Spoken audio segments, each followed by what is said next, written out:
The prisoner's dilemma. The prisoner's dilemma comes out of a mathematical discipline called game theory. The concept was coined by Albert W. Tucker, and it is based on the game theory model on cooperation and conflict created by Melvin Treasure and Merrill M. Flood. Here is a typical example for a theoretical prisoner's dilemma. Alpha and beta have committed 2 crimes together. One minor, which would mean serving a prison sentence of 1 year, and one major, which would mean serving a prison sentence of, let's say, 5 years. They have been arrested, and the interrogator at the police station only has evidence for the minor crime, but also suspects the major one. Both are being detained in separate rooms, unable to communicate with each other. The interrogator needs a confession to convict them, so he cuts the following deal with them. If you confess that your partner committed the crime, you will only get 3 months, and your partner will get 5 years. If only your partner confesses that you committed the crime, you will get 5 years, and your partner will only get 3 months. If you both stay silent, each of you will get 1 year.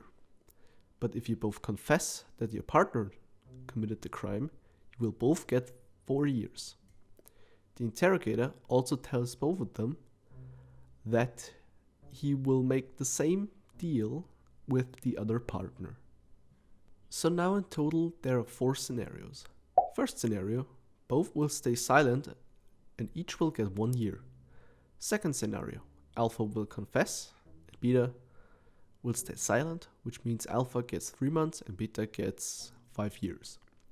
Third scenario, Beta will confess and Alpha will stay silent, which means Beta gets 3 months and Alpha gets 5 years. Fourth scenario, both confess and both will get 4 years. Generally, it would be in the interest of both Alpha and Beta to cooperate and stay silent. But if they, for instance, don't trust each other, they might assume that the other one will defect and confess about the crime the partner committed. So in this case, they might assume it would be the best decision if both defected. This was a classic example of a theoretical prison dilemma. Now, what would be some examples in practice? Some of the following examples are real-life scenarios, and others are very similar to real-life situations. The nuclear arms race. Nuclear weapons are a major risk to humanity, since their destructive potential is immense. Yet the countries that own such weapons are very reluctant to disarm themselves by destroying them. Why might that be? The method of the prisoner's dilemma may serve as an explanation. Let's take USA and China for instance. They both own nuclear bombs and they both are unwilling to dispose of them.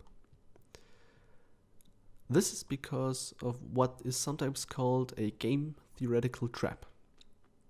If they both sign a declaration for nuclear disarmament and the USA disarms, China can defect on the agreement by, for instance, keeping the bombs in a secret location, and will now be the country with the nukes, and if they declare war, the US will lose by default, since they will no longer be able to deter China with the threat of nuclear retaliation. The opposite scenario would also have the same results. So, since the 2 countries are aware of these scenarios, and since they do not trust each other enough to take the risk, it is in both countries' best interest to keep the nuclear weapons for themselves. Here's another example. The economy. What is often called a tragedy of the commons can be found in the economy. Let's take an example that often occurs nowadays. We have 2 companies, which both specialize in producing and selling lumber. Company Alpha and company beta. The Amazon, not the business but the forest, has a giant forest, which could all potentially be turned into lumber by the two companies.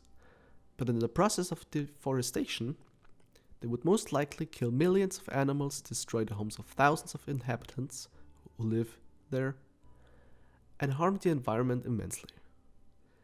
In this case, if Company Alpha refuses to deforest the Amazon and Company Beta does not, Company Alpha will lose out on all of the profit and Company Beta will outcompete Company Alpha. And of course, this is also the issue vice versa. The harm will be the same for scenario 2, 3, and 4. So it will be in both companies' best interest to deforest the Amazon. Here's another example. Manipulative marketing on social media. Also a very timely example can be found on social media. Again, we have two companies, which both specialize in marketing on social media, Company Gamma and Company Delta. Both companies have to make money in order to keep being companies. The best way to optimize profit is to manipulate the users of the network, even though you're harming people in the meantime, for instance, by showing them things that will outrage or hook them to your platform. If Company Gamma refuses to manipulate and Delta does not, Delta will most likely capture far more people's attention, and more attention equals more profit. In this process, Delta will most likely also draw attention away from platform Gamma. So Gamma will actively lose money by refusing to manipulate the users of its platform. And of course, this is also the case vice versa. In this case, the harm will be the same, again, for scenario 2, 3, and 4. So it will be in both companies' best interest again to manipulate their users. As one can see in these scenarios, it is often far more difficult to find a solution to certain problems as it first seems. In complicated cases, such as the mentioned ones, thinking carefully about how one approaches them is vital, so not to lose in the game theoretical scenario.